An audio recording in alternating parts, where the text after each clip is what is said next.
সৌম্য সরকার হতে পারতেন বাংলাদেশের কুইন্টন ডিকক, হতে পারতেন বাংলাদেশের ছক্কা মাস্টার। তার শুরুটা দেখে এমনটাই প্রত্যাশা করেছিল বাংলাদেশের দর্শক, ভক্ত, সতীর্থ ক্রিকেটাররা। উইকেটের চারপাশে বাহারি সব শট অনায়াসেই খেলতে পারতেন বলেই তাকে নিয়ে অনেক আশা দেখছিল টাইগার ভক্তরা।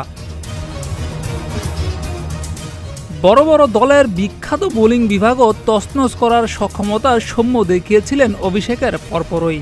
ওপেনিংয়ে নেমে টর্নেডো ইনিংস খেলার মতো সক্ষম ব্যাটারের যে অভাব বাংলাদেশে, সেটা তার মধ্যেই পূরণের আভাস ছিল। কিন্তু নির্মম সত্য হলো সেটা এখন কেবলই স্বপ্ন। আন্তর্জাতিক ক্রিকেটে এক দশক পেরিয়ে গেলেও সৌম্য ধীরে ধীরে হারিয়েছেন তার তেজ। বাদ পড়েছিলেন দল থেকেই।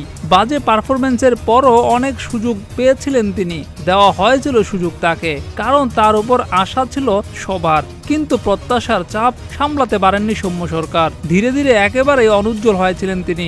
সমালোচনা সহ্য করতে হয়েছিল তাকে অনেক। এরপর একটা সময় তিনি চলে যান পুরোপুরি আড়ালে। তবে সর্বশেষ আফগানিস্তান সিরিজে আবারও ডাক পেয়েছিলেন এবং এই সিরিজে ভালো করতে না পারলেও অন্তত দলের বিবেচনায় খারাপও ছিলেন না সৌম্য। উইকেটে থিতু হয়ে আউট হয়েছেন, তবে সূচনা এনে দিয়েছেন ভালো।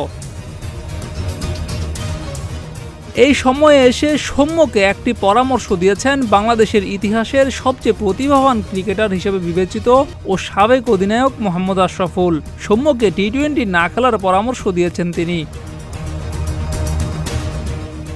আশরাফুল বলেছেন, আমরা অতীতে দেখেছি, জানি সৌম্যর সে সামর্থ্য আছে, সে বড় রান করতে পারে। তার নিউজিল্যান্ডের মতো দলের বিপক্ষে তাদের মাটিতে 168 রানের বড়সড় ইনিংস আছে। আমার মনে হয় সৌম্যর মনোযোগটা আরেকটু বাড়ানো দরকার। যদি সে তার মনোযোগ এবং মনোসংযোগ বাড়াতে পারে তাহলে অবশ্যই আরো ভালো করতে পারে।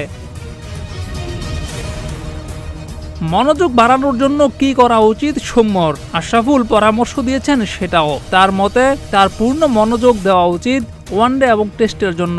আশরাফুল বলেছেন, সৌম্যর টি-20 ফরম্যাটের চিন্তা বাদ দিয়ে ওয়ানডের পাশাপাশি টেস্টে জাতীয় দলে মনোযোগী হওয়া উচিত। আমরা ওপেনিংয়ে স্ট্রাগল করছি।